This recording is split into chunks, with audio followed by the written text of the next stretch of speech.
You're listening to K-Squid 89.5, 89.7, and 90.7 FM. When you hear Boat Cruise by Thundercat, you know it's time for the Sunday dinner with host DJ Dubsy. Pull up a chair and join a couple of my friends from the Santa Cruz County Diversity Center Triangle Speakers. The Triangle Speakers seek to educate the community and public about what it means to be gay, lesbian, bisexual, queer, transgender, and related identities, or an ally of LGBTQ+ people. They also seek to provide basic facts and true life experiences about sexual orientation and gender identity and expression, as well as dispelling myths and stereotypes about LGBTQ+ people. Also joining us will be a friend and colleague, Christina Audas. She's going to play some live music for us and talk to us about the indigenous origins of the music and the instruments that she's playing. So make sure to tune in on October 15th from 6 to 7 p.m. on K-Squid 89.5, 89.7, and 90.7 FM. You can also stream live at ksqd.org. It's food for thought and food for the soul on the Sunday dinner.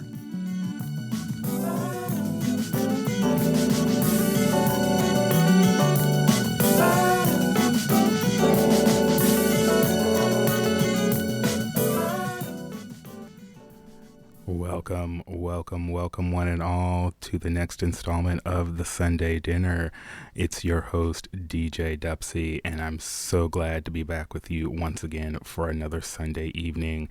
So today, like I mentioned, I have some friends from the Santa Cruz Diversity Center, specifically the Triangle Speakers, and I'm going to let them introduce themselves before we get into our conversation about what they do at the Diversity Center, what Triangle Speakers are, and how it connects to their personal life and their journey in this world. And so I'll turn it over to Zak and Meggie to introduce themselves, and then we'll get into some discussion about what they do at the Diversity Center.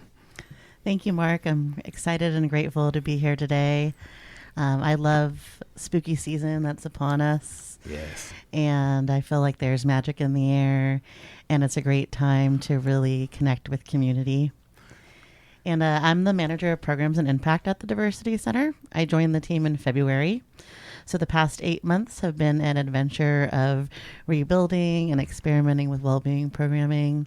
And I've had the honor to work with Zak in different forms of community work and organizing. And Mark, it's been awesome to just get to know you as a Triangle speaker too. So I hope that we inspire listeners to get engaged and tap into that spirit of storytelling.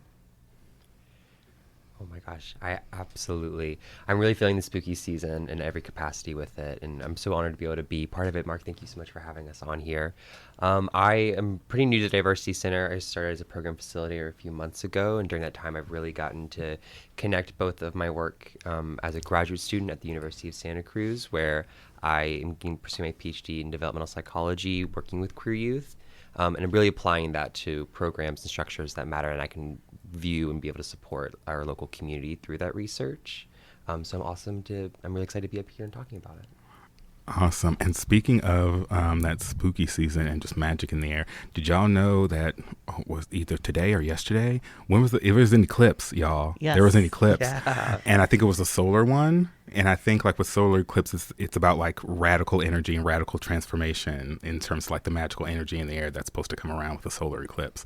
So yes, I want to echo that. Yes, there is magic and transformation in the air. So before we get into like the business, right, of what we do at with Triangle Speakers in the Diversity Center, why don't y'all just tell us a bit about yourselves, like where you come from, how you find yourself in Santa Cruz, in this place, in this time? Yeah, it's hard to figure out like how to share your life story and quickly. But I grew up in the LA area. I am the oldest of 4 girls. I grew up with like 2 very generous, kind, hardworking parents with a lot of Mexican American traditional family values, a lot of pressure to conform to gender roles. And I always kind of felt like I was like a mermaid in a family of birds, and I still feel that way now when I revisit them, but I feel like I'm a lot stronger in my own sense of worth and self. All right. But that's taken a lot of self-reflection and self-love to get there. I hear that. I am originally from rural Appalachia, Virginia. And when I say rural, I think it's always helpful to give kind of a gauge of what that looked like.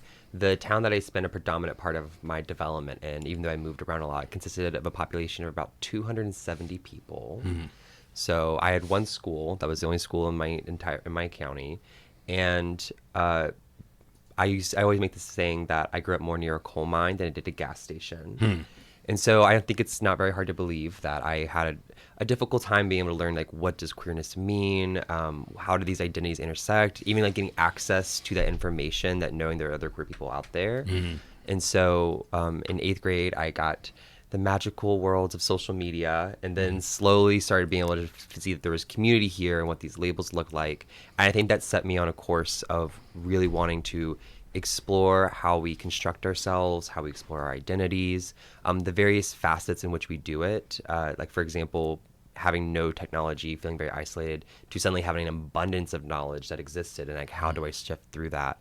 And I think that has led a lot of the ways of like why I'm here as a triangle speaker and why I've been working with the Diversity Center, is to just really continuously study and understand that process.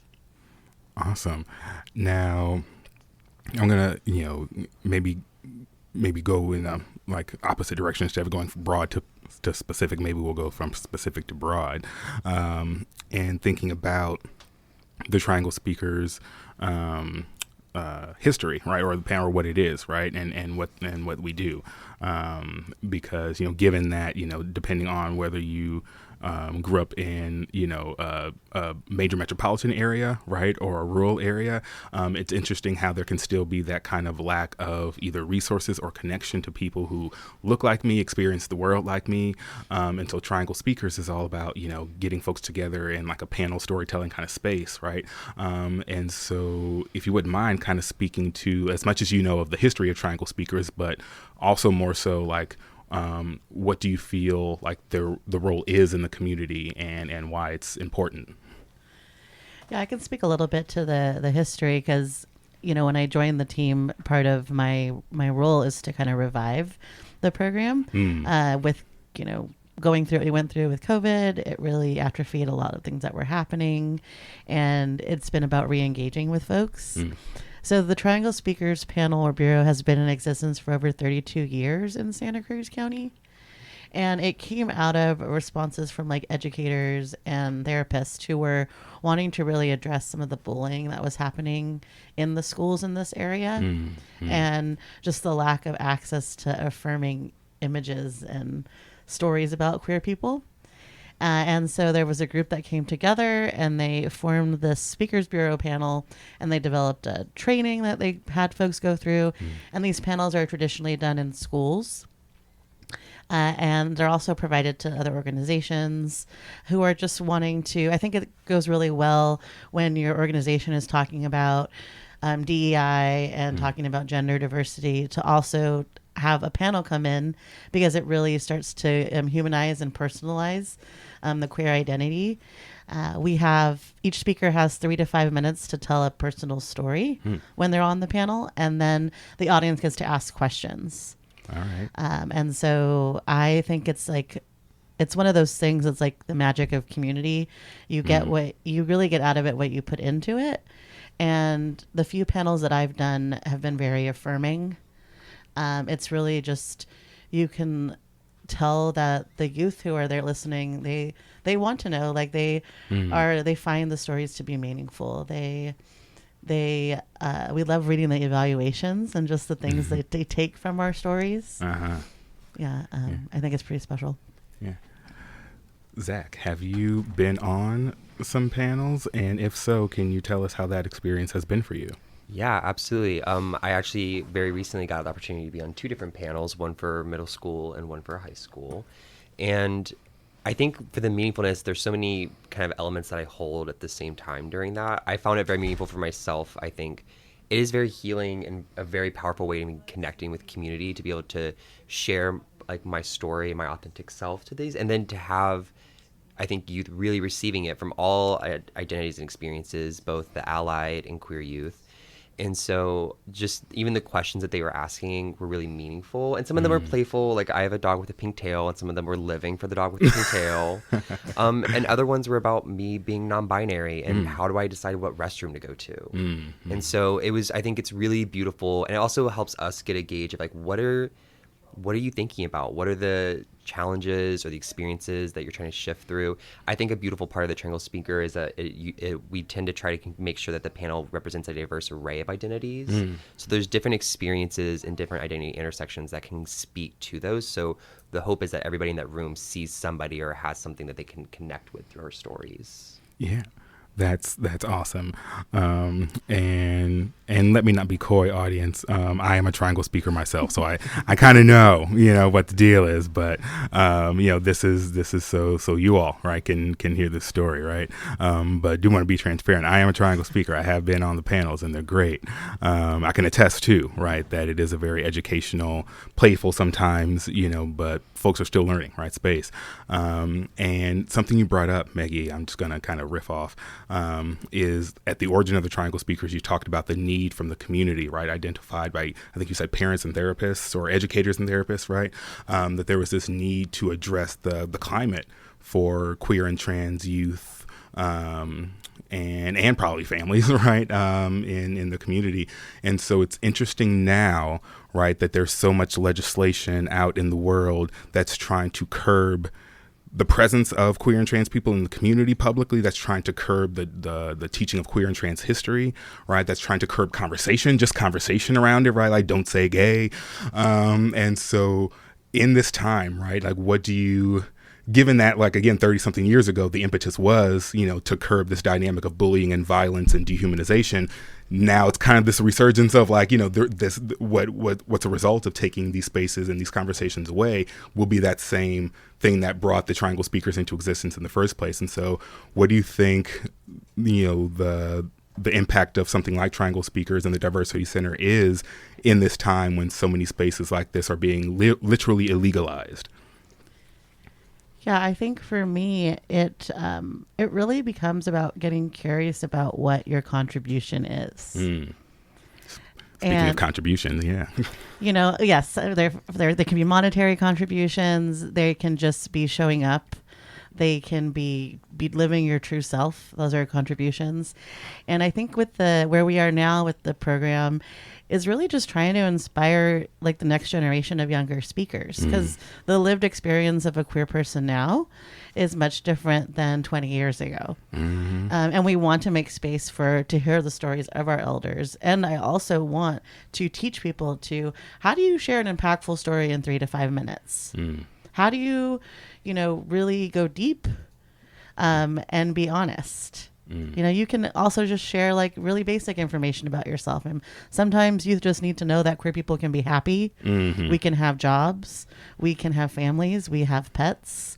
That we're living our best life. It's like some of that is just like it's a healthy model for like what it can be like to grow up queer. Yes. Which I think so many of us didn't really have that or didn't know where to look for that.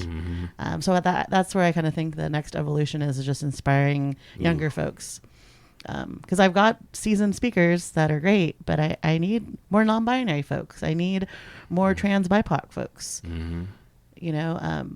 And I need people to like really step forward and say, yeah, I want to be a part of that, because there's definitely room for you. Anything you'd like to say on that point, Zach? No pressure. Yeah, so many things to say. Where do I even start with it? I think kind of speaking to what's happening, especially nationally in the broader community, I think one of the services that the Triangle Speaker really helps do is also like gives a sense of agency and power to the youth. Like they're seeing not only this healthiness, but it's also just by being our authentic selves, where it's a way of resisting those broader narratives about trying to push queer people into a box or pushing them out of the visible sight. And it's a way of resisting that, while also just like owning your more authentic self and allowing yourself to be free and visible in those. And so the hope, and what I think I've noticed in youth as I've been working with them, is like they're incredibly wise and they have so much agency and make these decisions. It's really about empowering them and giving them the opportunities and resources they need to be able to utilize it to their fullest potential. Yeah. Were you going to say something, Meggie? I was just thinking about a question from the panel that we were on recently. One of the youth asked us, where do you see yourself in 5 years? And we were all just like... A child? Oh, not child, but like a young person? Yes, this was a young person. Wow. And we were all kind of like, no one's asked us that. Like, no one's asking us that. It kind of struck me, and it's that kind of magic that's there. And it happens with adults too. I think as adults, we get stuck in just like, productivity and being on the screen or working on the project. And when we do these panels for organizations, people are just like, oh, like, thank you for just being real with us. Like, thank you for giving us something that was authentic, that was intimate, because our day-to-day lives are void of that sometimes.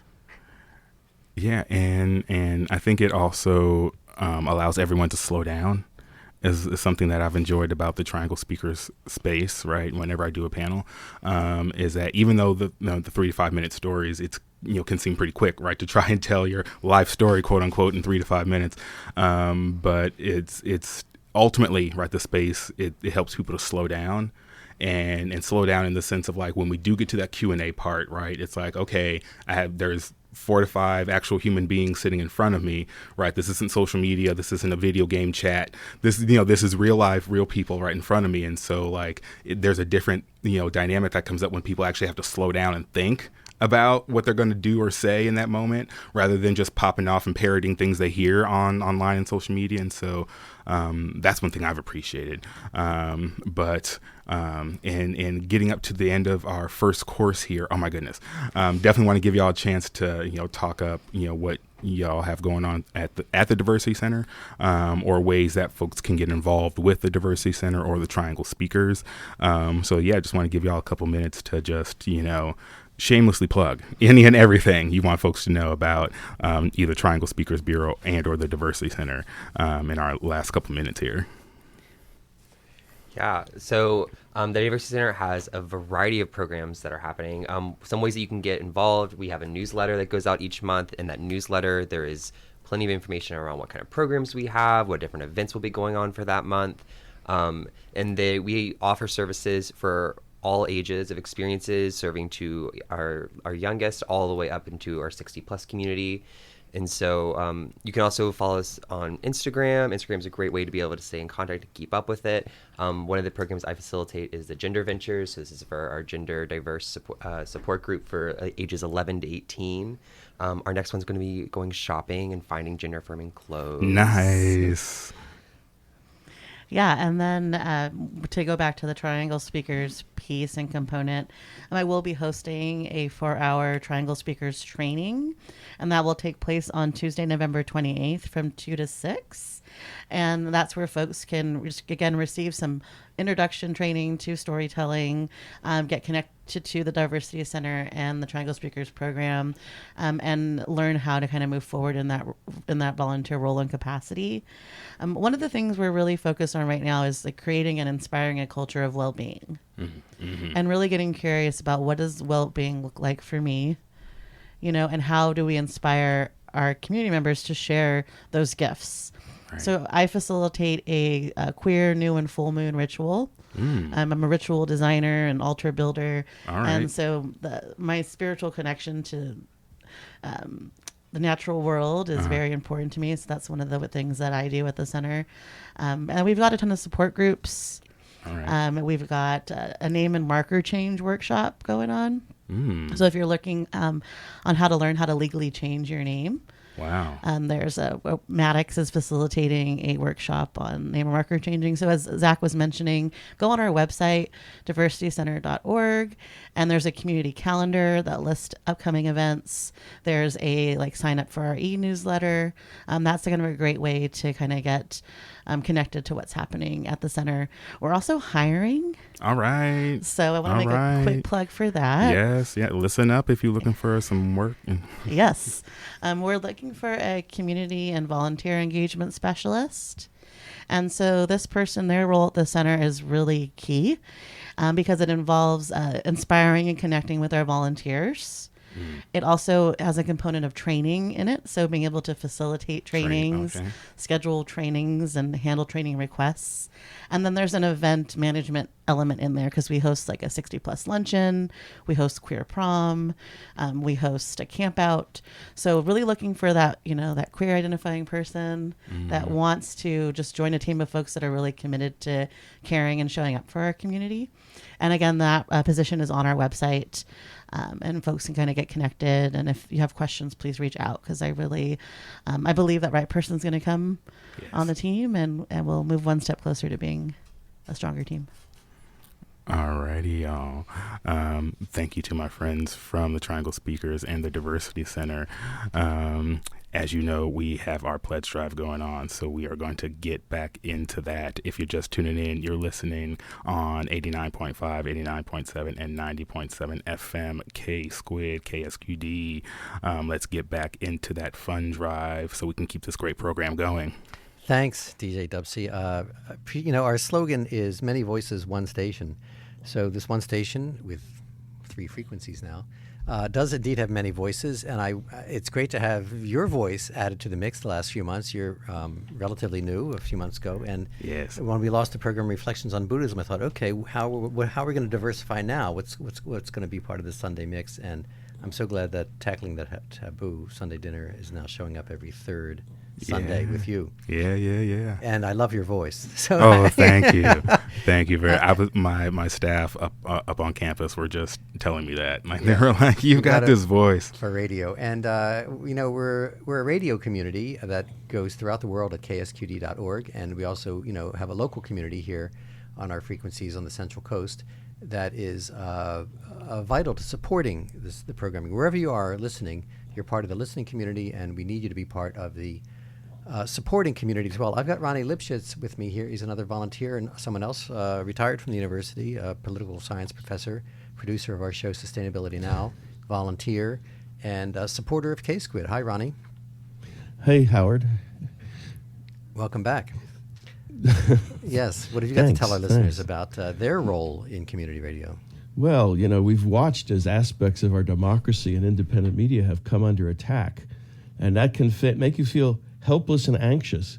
And we know that our listeners like to stay informed with syndicated programs like Democracy Now! And Climate One, and Talk of the Bay or Sustainability Now, which are programmed locally. They help you feel agency and engagement. Your gift makes it possible for us to continue bringing you the shows you love and maintaining a space for news not heard on mainstream media. So we're asking you to support what supports you and make a contribution right now to K-Squid during this fall pledge drive. Any amount that feels right to you. Why don't you tell them some more, Howard? Yes, they can make the contribution at ksqd.org. Again, that's .org, not .com. Sometimes people go to ksqd.com and I don't know what they're going to find, but .org, because we are a nonprofit and non-commercial station. No commerce, no corporate sponsors. We're not buying or selling anything. We're not profiting anything, but we do have to balance our budget. That's what nonprofits do. We have expenses of our tower rent and our studio rent and electricity and licensing fees and our 2 hardworking half-time staff. And so the income portion of that ledger, of that balance sheet, comes from listeners exclusively, almost exclusively. We have a few local nonprofits and small businesses that make an underwriting support the contribution. But basically, it's up to you, individuals. And we thank the many. I want to thank the most recent ones. Charles made a contribution, and Erica, who says Erica loves listening to Ask Dr. Dawn, The Computer Man, and jazz programs.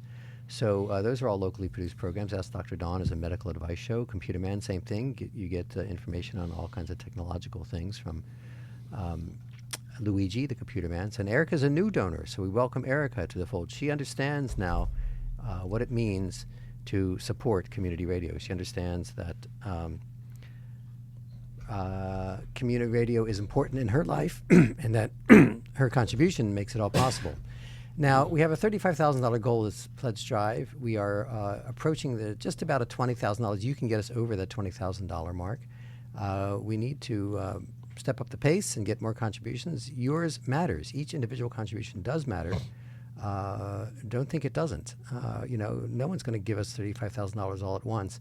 But if 350 people give $100, we make it.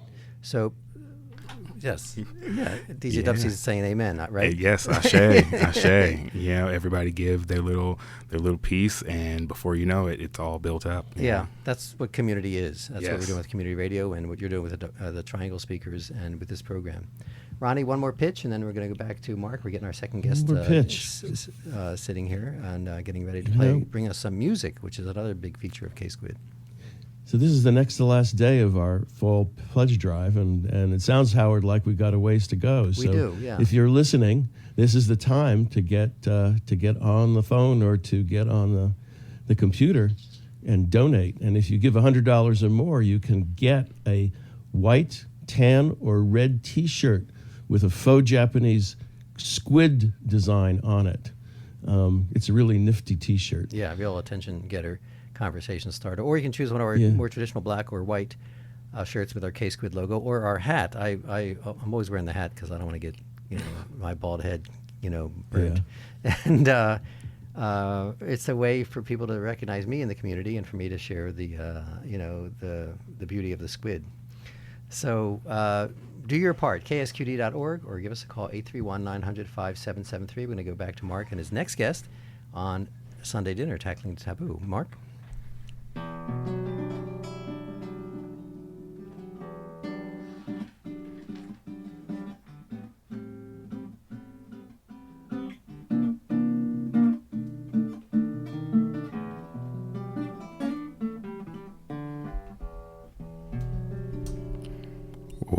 Welcome back to the Sunday Dinner. That was my friend and colleague Christina Audas playing us back in, and how beautiful was that? Thank you, Christina. We're going to go ahead and jump into our second chorus, right? And so the person behind the chords you just heard, right? Why don't you tell me a little bit about yourself and our listeners about what brings you to this place and this time? Thank you so much. Thank you so much. Oops, sorry. There we go. Yeah, thank you. My name is Christina Audes. I go with pronouns she, her, ella. Super excited to be here. I was super inspired. Listened to the first segment and so excited about what the Diversity Center is doing and the Triangle Speakers. Yes. Really happy to call you a friend, Mark, and to have met you in this Likewise. last year that I've been here. So I've been this is the third time I've moved back to Santa Cruz. And Something about 3, huh? I think there's something about 3, and I hope this will be, we'll see where life takes me, but I feel like this is a good move for us. I say us because I'm back here with my 2 kids, Rocio and Karina, are teenagers, and we made a very conscious move. Sometimes I jokingly say, not so jokingly, that we defected from Oklahoma. So some of the things you were talking about in terms of what's happening nationally and some of the anti-human rights reality hit different living in Oklahoma. I bet. So yeah, I moved back here. I say back because I was a graduate of UC Santa Cruz in 1992. Graduated with a music major and a Latin American Studies minor. Stayed out here hustling about 3 jobs always because I never wanted to let go of my music. So I played it in a group professionally. All right. Worked in the schools, did some interpreting, and stayed out here for quite a while. And Rocio, my oldest child, who's now 18, was born here. And eventually we moved back to Oklahoma to be closer to my parents, their grandparents, and have more of that collective community. And my second child came along, Karina, and I became a single mom when they were quite young, and so I taught in the university for many years there. But music has always been my favorite language. All right. Whether I've been doing it professionally or if I'm just doing it every night to lullaby myself to sleep, which I do. Nice. But moved back out here a year ago to work at UC Santa Cruz at Stevenson College as a college programs coordinator. So. All right. Yeah, and it's been great to meet you and get to know you in a number of different spaces, right? Likewise. Yeah, well, I was interested in having you on, right? And so I see in front of me here the siku. The siku. Right? And so before we get into a song that you're going to play, right? Just want to give you a chance, if you like, to share about the instrument you're going to play and how did they find their way into your life and their significance to you. Yeah, thank you so much. So the siku is a bamboo flute made from the bamboo reeds that grow. That particular siku that I'm going to play was made from bamboo reeds that grow around the Lake Titicaca, the highest navigable lake between Peru and Bolivia. Wow. It's a sacred lake to the Yes. Quechua and Aymara peoples of Bolivia. And so my connection goes very deep with it because I heard the sound of the siku from the time I was probably in my mama's belly, Wow. growing up in Ann Arbor, Michigan, on records, live when we would spend summers in Bolivia. My mother is from Bolivia, and is mostly of Quechua and Aymara descent and some Spanish descent as well. And my father's from Western Kentucky, of French and Scottish background. We were so blessed to grow up with all styles of music. That's one thing that Mark and I always seem to connect on is different styles of music, very diverse. But the Bolivia connection and the siku connection is that, we also, my parents would have parties and they would play records of Bolivian folkloric music. And the siku is one of those instruments that figures prominently in that music. We'd hear it when we'd spend our whole summers with family, with my grandma and my aunts and uncles and my cousins. And we heard the music all the time in parties, in celebrations. And that is an instrument that is very indigenous because that instrument has been around since before the colonization of the Spanish. And it has a very collective, you were talking about kind of the community that you were talking about earlier with the diversity center and the triangular speakers, and I was very inspired by that. But the beautiful thing about this siku is that I'm going to play the two rows. There's two rows. I'll be playing the melody on both of those rows, but traditionally they're shared. So with a massive group of partners in a circle. So like if we would traditionally, you would take one row and I would take the other row, and we would play the melody together. You have to listen very closely to each other, and so it's almost beautiful, like a choir. It is like a choir, or you have to listen to each other. Yeah, and the one that I have here is a medium-sized one, but they're made of all different sizes, from very small. And they all have their own names: the chulis, the maltas, the toyos, which are like the longest. That just sounds big right as soon as you said it. The right? toyo, like the longest tube, is taller than me. Which, all right. And traditionally, too, these instruments were always played and still played in connection with any kind of life celebration, life and death celebrations, also to ask the earth for rain, for a good harvest. There's a connection to thanking the Pachamama, the Mother Earth. So it was always very tied in with nature and the earth and the elements. So. All right. Well, if you are ready, we'll go ahead and have you play. Is there a title to the song you're going to play? I'm going to play a song called Auki Auki. All righty. We'll get into it. Okay. Thank you for holding my guitar. Okay. All right. Let's see.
Ashe, ashe. Give it up out there in radio land. If wherever you're listening, right? Clap your hands, snap your fingers, right? Call in and pledge and donate, y'all. We are out here working hard, right? To give you quality community radio experiences, right? I'm going to ask this question, and then I'm going to let you play our second song, and then we'll see where we are in terms of our segment.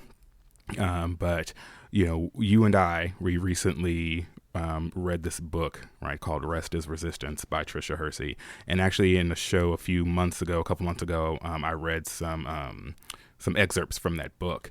And in that book, she talks about, radical rest, right, and this resistance of grind culture, and how music has been a part of that for her, right, in that journey, right, has been a part of that radical resistance. And so when you think about music in that kind of, therapeutic way, in that kind of, that higher way that, yes, music entertains us, but it's also a portal, right? It's also a prayer. It's also an offering. And so when you think about music, right, connected to things like resisting, grind culture and taking that radical rest, right, and diving into that creativity, what thoughts for you come to mind when you think about that in relation to this book we just read?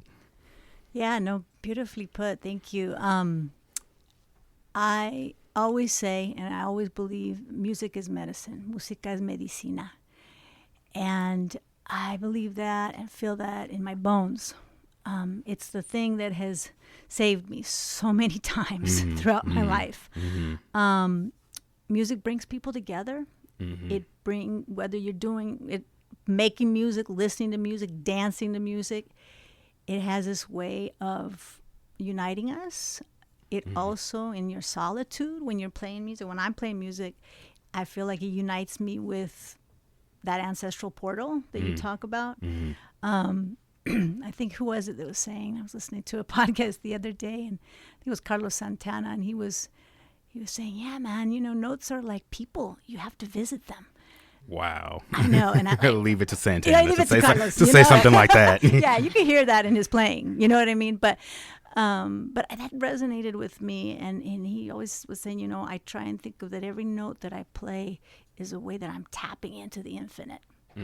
And I think of that too. I think of these notes. I didn't invent these notes, and they were here long before me. They're gonna be here long after I'm gone. Right, the chords of the universe. And that just feels like a space of transformation, a space of comfort, a space of depth, and a feeling of connectedness. And so when things are difficult, when things it's a way of remembering our power, and our and music has accompanied so many different social justice movements throughout history and time. Yes. So I think of transformation a lot with music. So yeah. And I took a film class in college in undergrad, and it was film like 101 kind of level, but like we did an exercise where it's like we watched like a really like famous scene from a film, but on mute. Right. And it's like watching when we think of the impact of music. Right. And when we think about the impact, and we think about like then also creating a space where then that art can be supported and people can make a living right on that. Right. Because we tend, in talking about, what's going on, governmentally, music and art has also been something that's been defunded and taken out of schools in a big way. But it's like, go watch a movie, go watch your favorite movie without the soundtrack, right? And then think about how much, then come back and talk to us how important, we think music is in school, right? Absolutely. Not to mention, we just did a program recently up on campus. So, I work with undergrads and students at UCSC and Stevenson College, and we put on all kinds of programs. But we partnered with a lot of different campus partners, the mental health wellness departments, SHOP, student health outreach program, and African Roots Social Club. And we did an event called the Garden Get Down. And we were out on the knoll amongst the redwood trees there, and then the Stevenson Garden. And we really wanted to make a space where we did dancing together. We had a dance choir that Yasmina led us in, humming humming together and Nice. singing together, and then also just appreciating the trees and the earth that we're on. And those three things right there, like music, dance, the music that is around us and the elements, always. Like, that is our birthright, that is something we can always tap into. It's free. Yes. And Yes, I think it's Ashe. important to remind our young people and ourselves of that. A lot of what Trisha Hersey talks about too is reminding yourself that to make that space for that, because it is radical to do that in this time. And it's medicine. So Yeah. So with that, in these next few minutes, why don't you share some of that medicine with us? Thank you so much. Christina is going to share some of that medicine with us. So feel free to cue up this last song you're going to play for us. yeah, I'm going to do a song called Gracias a la Vida, Thank You to Life. It was originally written by Violeta Parra. She was a Chilean musician, composer, social justice activist. Yeah, I brought the lyrics. I don't think I'll need that, but maybe I will. So thank you. But gracias a la vida, thank you to life and all the beautiful life-giving things that nature and the elements give us and people. And so here we go. Ashe.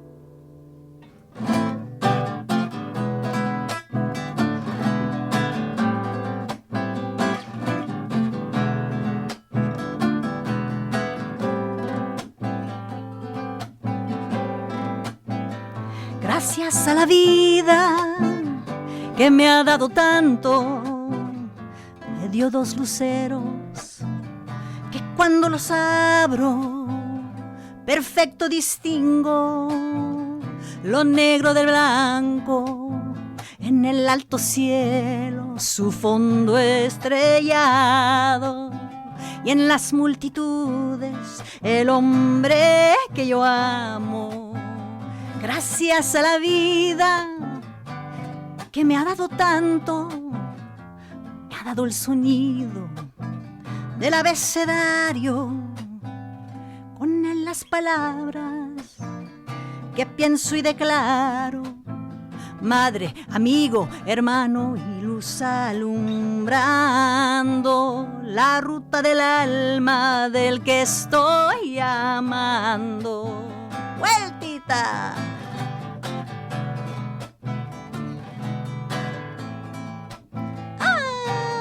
¡Ay!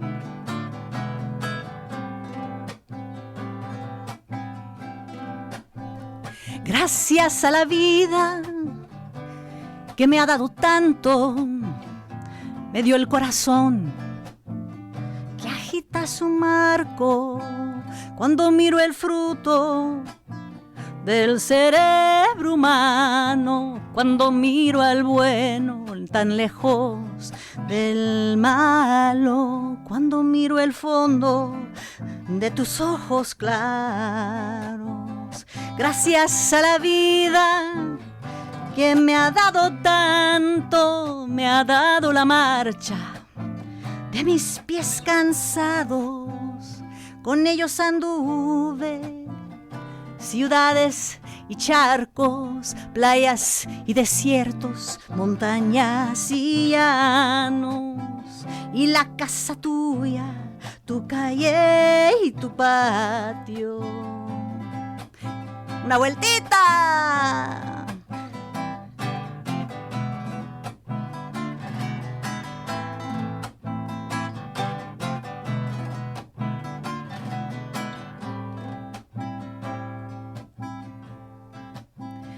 Gracias a la vida que me ha dado tanto, me ha dado la risa, me ha dado el llanto, así yo distingo dicha de quebranto, los dos materiales que forman mi canto y el canto de todos, que es el mismo canto, y el canto de ustedes, que es mi propio canto.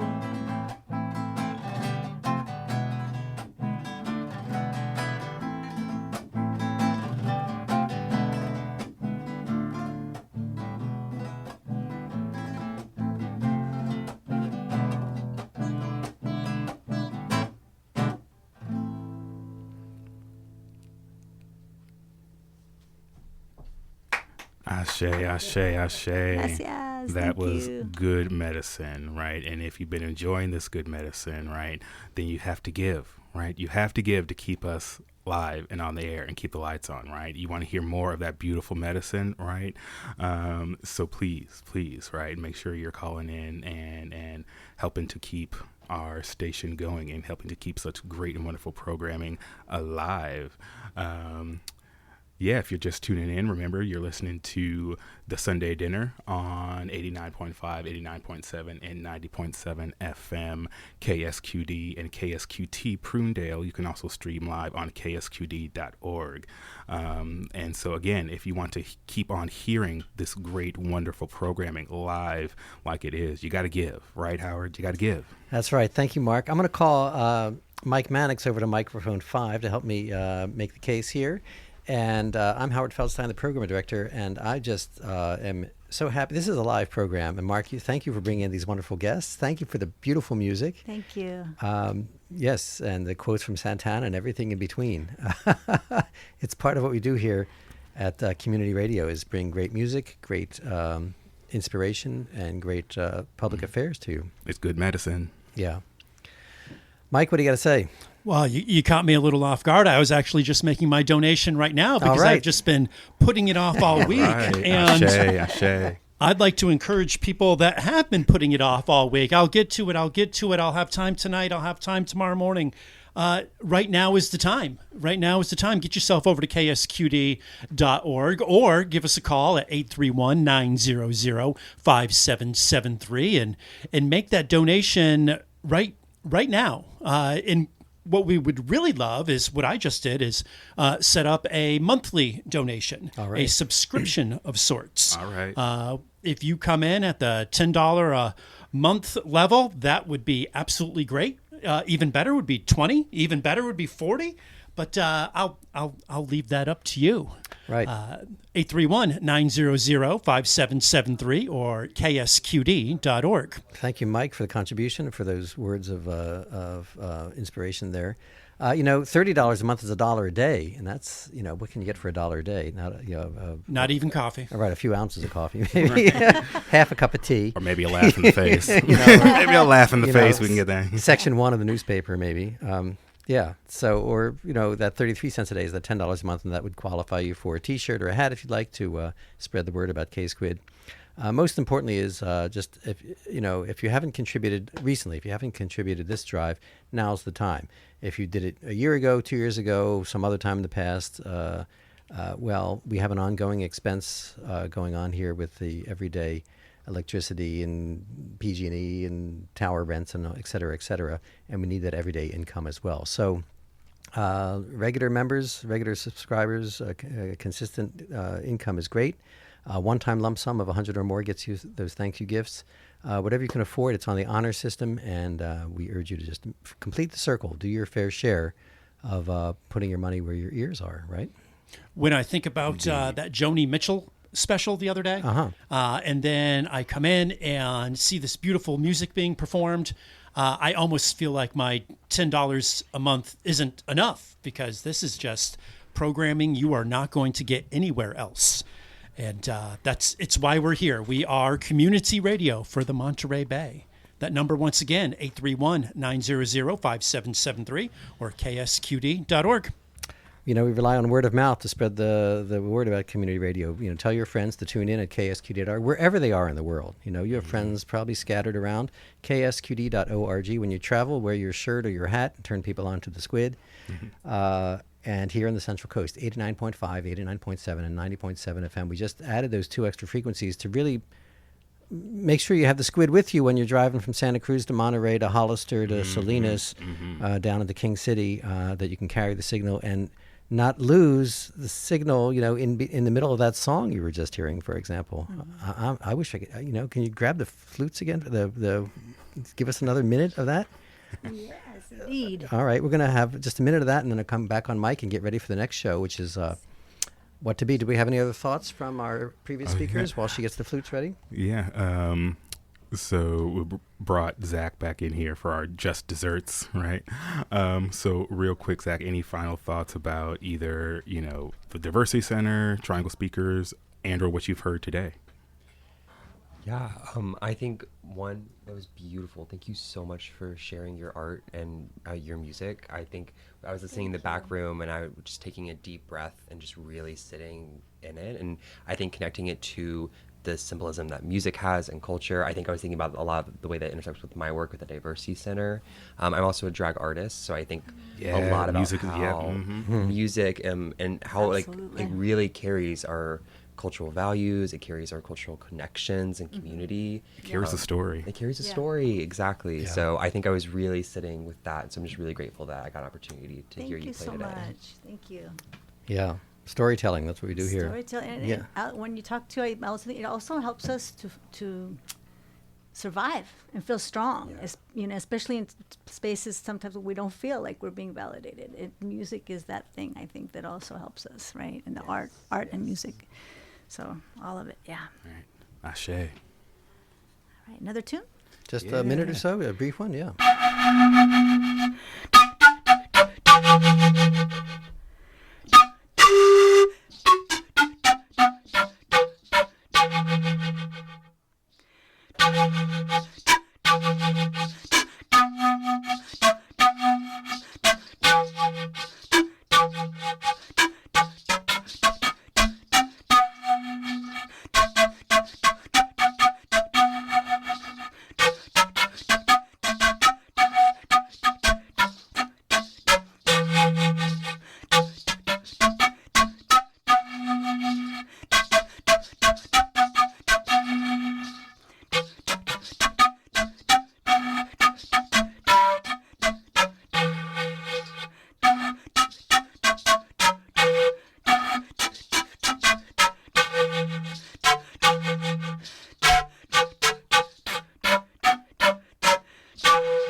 That's dessert enough for me. Yes, that was good, great, just desserts. And thank you for joining us once again on the Sunday Dinner. Join us again next month on the third Sunday of November. I'm going to bring back my buddy Rico R. We're going to have some more music, live music potentially in the studio. So join us next month for November's Sunday Dinner. Thank you so much and have a good evening, y'all.